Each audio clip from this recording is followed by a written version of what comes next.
I'm going to tell you a story about a killer who hunted his victims using zippers. Yes, zippers. You heard me right. And no, this isn't one of those made-up creepypastas you read on Reddit. This actually happened in real life. And I know this because I was the victim almost 20 years ago. It all started when I was 14 years old and living in my hometown of Niagara. I had a pretty normal life for a teenager. Good grades, good friends, a loving family. Nothing really stood out as unusual until one day when I noticed a strange man staring at me from across the street. I didn't think much of it at first. He could have just been a weirdo, or maybe he was just checking out my new motorcycle jacket. But then he started showing up everywhere I went. The man in the motorcycle jacket became a regular sight in my town. I saw him walking around the high school one day, sitting in his car outside my house a few weeks later. It was creepy, sure, but also a little bit exciting. Like, why was this guy obsessed with me? Was he gonna ask me out? Maybe. Was he gonna confess his undying love and we'd ride off into the sunset together? Maybe not. But as the days went by and the sightings continued, the excitement wore off and I just wanted him to leave me alone. Then the nightmares began. I would wake up in a cold sweat in the middle of the night, my heart pounding in my chest, convinced that I was being hunted. In my dreams, I would hear the sound of metal teeth gnashing, feel the rough scrape of skin against pavement, and see the glint of a knife in the moonlight. When I finally woke up, I would sit there for a long time, trying to convince myself that it was just a dream, that none of it was real.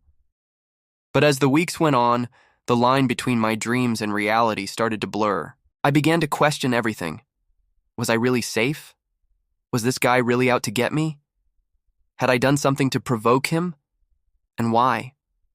Why was I being targeted? Then one day, as I was walking home from school, I turned toward my street and saw him. The man in the motorcycle jacket was standing in front of my house staring at me. His eyes were wide and his face was pale. "What do you want?" I asked him, my voice shaking. He didn't answer. He just kept staring at me. Then he took a step forward and I screamed and ran away. I didn't stop running until I got home, and even then I didn't feel safe. I locked myself in my room and called my best friend Sarah.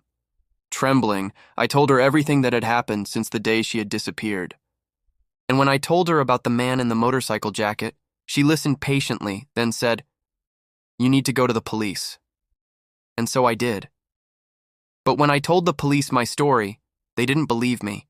They thought it was just some made-up story to get out of doing homework or something.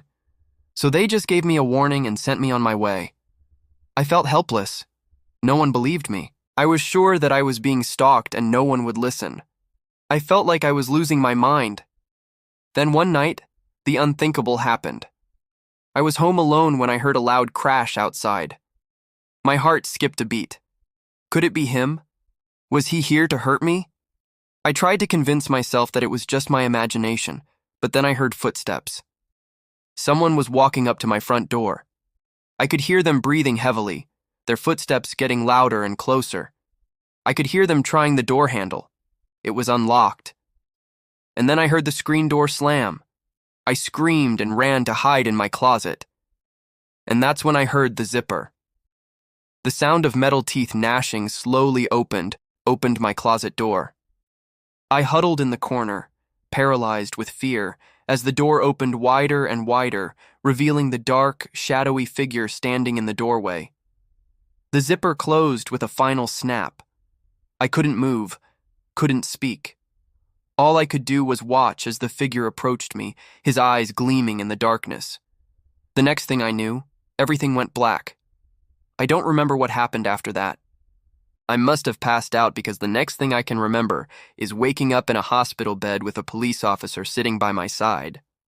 Apparently, I had been found unconscious in my closet and taken to the hospital, and the police had finally caught the man in the motorcycle jacket, and they asked me if I recognized him. And when they brought him into the room, I knew that I did. It was the same man who had been stalking me, the same man who had broken into my house and tried to kill me. His name was Gary. And as he sat there in front of me, his face pale and drawn, I realized that he wasn't just a random stalker. He was someone that I knew, someone that I trusted, my own neighbor. As the police led Gary away, I couldn't help but shiver.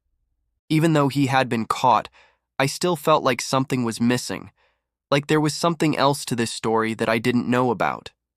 I never did find out what happened to Gary or why he had chosen me. All I know is that I survived, and that's what matters. Thank you for listening to my story. If you enjoyed it, please share it with your friends and stay tuned for more.